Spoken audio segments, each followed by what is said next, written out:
ฟังธรรมเล็กน้อยบ่ได้นั่นเนาะนั่งลงให้ดีก่อนนั่งฝึกไอ้เจ้าของนั่นน่ะฝึกให้มันมีสติเฮ็ดให้มันมีกำลังแห่งศรัทธากำลังแห่งวิริยะกำลังแห่งสติกำลัง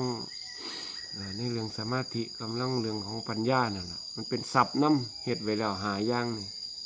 มันเป็นศัพท์ที่เป็นอริยศัพท์หนึ่งมันอยู่ในใจมันอยากให้ได้อริยศัพท์เก็ตก็เอาหิริโอตปะยัดเข้าไปอีกเติมเข้าไปอีกลายชั่วกบาปยัดเข้าไป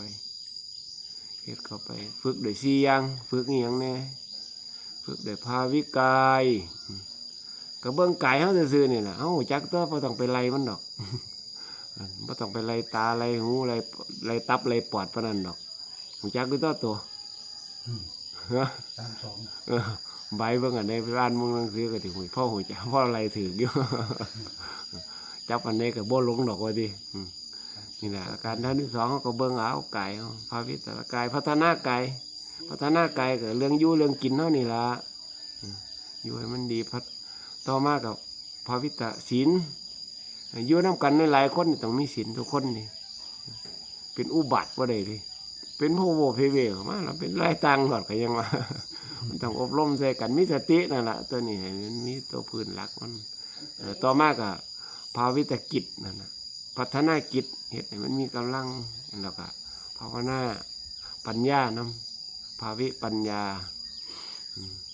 เขาบอศึกษาเรื่องสตินี่เฮ็ดจังไดจังสิมีกำลังเฮ็ดอย่าเฮ็ดบังคับมันจับไอ้ลมหายใจเวลาลมหายใจเขาออกมีความรู้สึกหายใจเขาออกเบาๆเอามันที่สบายนั่นแหละถ้ามันอุกอังสังหายามามีอย่างกระทบมาอย่างน้อยก็หายใจเขาไปเงี้ยมีความรู้สึกหรอกหายใจเขาไปเงี้ยเราก็คอยปล่อยออกที่สบายมันสิโกรธสิโลภสิหลงเขามามีเรื่องยังกระตามเขามาเขาก็มากระทบกระทั่งเขานั่นฝึกใจนี่มันหลับอย่างเดียวดิบอกซื่อๆว่าคือสางห่างไหมตัว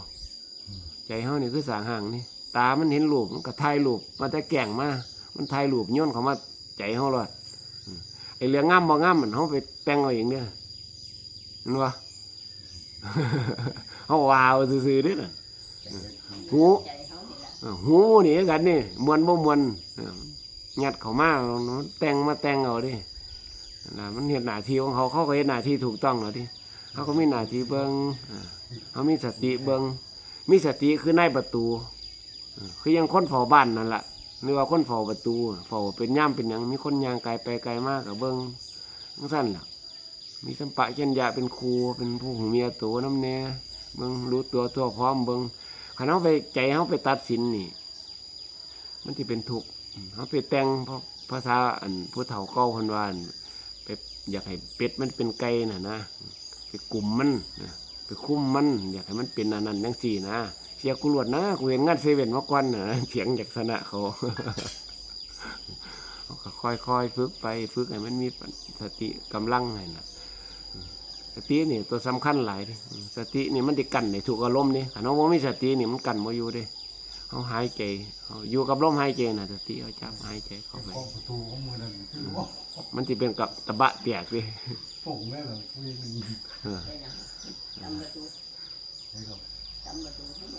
ตกใจความตกใจนั่นแหละความตกใจมันขาดสติมันก็เลื่อนไปประตูมันกระแทกก็คือดอกความตกใจคือยังอัน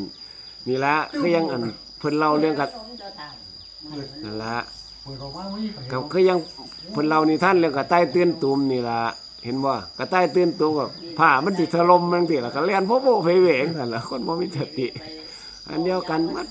นั่นละการฝึกยังเพิ่นก็มีนิทานอุปมาเปรียบเทียบกันนึกบ่ออกก็ถามผู้อื่นไปก็ค่อยๆฝึกเดี๋ยวมันก็ดีก็งามเองค่อยเป็นค่อยไปนี่กัลยาณมิตรนี่ก็ค่อยๆฝึกไปโมทนาบุญนำให้ค่อยคิดมื้อละเล็กมื้อละหน่อยค่อยฟังมื้อละเล็กมื้อละหน่อยแต่มันก็เข้าใจเองดอกเฮ็ดไปนำม่วนฟังอย่างเดียว